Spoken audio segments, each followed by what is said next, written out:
So hi guys, today I want to talk about this guy right here, my favorite fish. These are my first cichlids I ever kept, and that is Psuedotropheus Cabros, also known as bumblebee cichlids. Some people do call them hornet cichlids, but for the most part I'll keep it with bumblebee cichlid or Cabros. Easier to follow, to me, in my opinion. Most people call them bumblebees, you won't get confused between, oh, was that a hornet or whatever. So, in the wild, these guys, a lot of people don't know this, and this is one of the reasons it's my favorite fish. Just cool background. It has a symbiotic relationship with a catfish called the Capengo catfish. Now this catfish is like the shark of Lake Malawi. He feeds on all the other cichlids and smaller catfish species. Like all the mabunas, peacock taps. He feeds on them all. And this guy gets big. He gets huge. This catfish gets as big as this 55-gallon tank. Let me back up some more so you can get a feel for it. He gets that around that big. He'll be, 5 foot plus, 50 plus pounds. I wouldn't be surprised if they got even bigger than that. But yeah, so these catfish live in the rocky areas where the mabuna live usually. They're like having like a cave or structure that these catfish set up their territory and relate to. And this guy is that catfish's feeder. I'm saying feeder, cleaner fish, excuse me. And he will eat the parasites off the catfish. Let me try and get him in the front. There we go. He's looking at me. And so he'll eat the parasites off the catfish. He'll help clean its territory, its little cave nest, and the catfish just likes his company because he gets off those annoying little parasites that get on the skin. So yes, this mabuna does have a much higher protein intake than other mabuna that give you a little taste of it and they get bloat. This guy can have a much higher protein count, and I suggest giving him some extra protein, like say this omega-1, so that they can bring out their full potential in coloration, size, fin growth, etc. So anyway, he also has a dark side. Also has to do with his aggression, and that is when he's feeding on catfish young. This guy loves to snack. He's a thief. He's a little egg thief / fry thief of this catfish.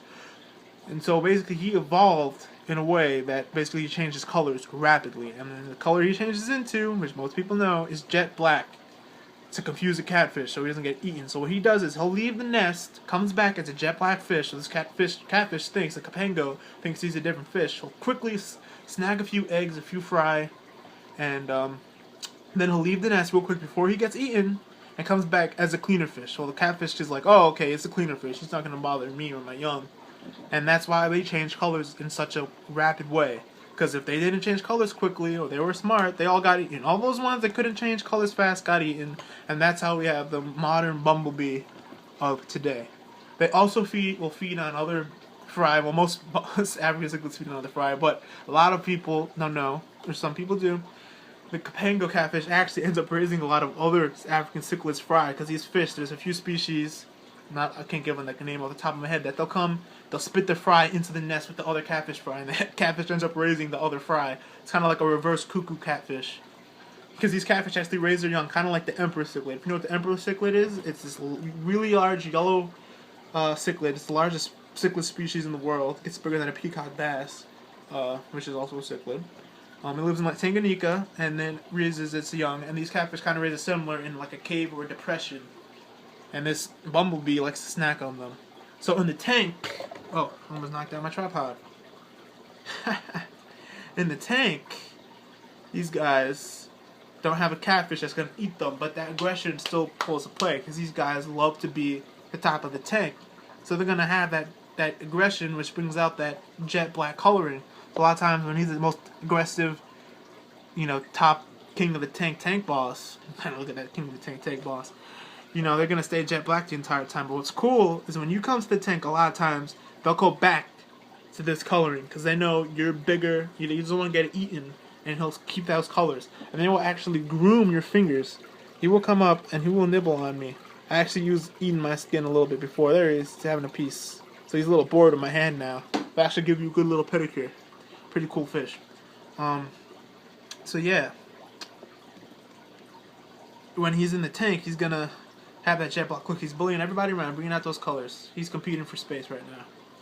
A little off screen. Oh, and he just went in the hole there. Probably come up to the top again. But anyway, these guys, in my opinion, if you're gonna have a mabuna tank, Look at that. Wow, this thing's falling now. If you're going to have a Mabuna tank, I suggest having at least one Cabros. If you're going to have more than one, have one male and 3 females, minimum. Don't have 2 males because they are very aggressive and they don't like other males. They consider them competition, and they will try to kill each other from the tank. You can't get away in this fish tank, so he will eliminate the other male. No matter what, I guarantee you, he will try to eliminate the other male. Other species, because they're so unique, they don't really bother other species. There's no species that they consider similar, for the most part. So what they'll do is they like to be the tank boss, and they don't like other fish rising ranks in the tank. So they see anyone fighting, anyone showing aggression, they will immediately, you know, like, hey, cut that out. Let's chase them away. 2 fish are fighting. They'll stop the fight. Any fish that really gets in his way, like, for the most part, he'll bully them a little bit. But these fish, I find, aren't crazy aggressive that they constantly chase after fish in the tank. They'll scare him away from a little bit, but he pretty much likes to hang out around the same spot. And, you know, he bullies them a little bit, but he doesn't, like, harass them. He just enforces his dominance, which usually is that jet black color that you will find. The other thing I will say, with the coloration wise, they only get jet black really when they're adults. Females don't really get jet black. They can be, but for the most part, it's males that stay jet black. When they're young like this guy's only around 2 inches, 1 inch and 3/4. No, he's definitely 2 inches. They can get really dark, but they don't really get jet black until they're adults. Once they get like 3 inches and up, that's usually when they bring out those colors. Even 2.5. Depending again how much protein you give them, how much they develop, they usually bring out those colors much faster.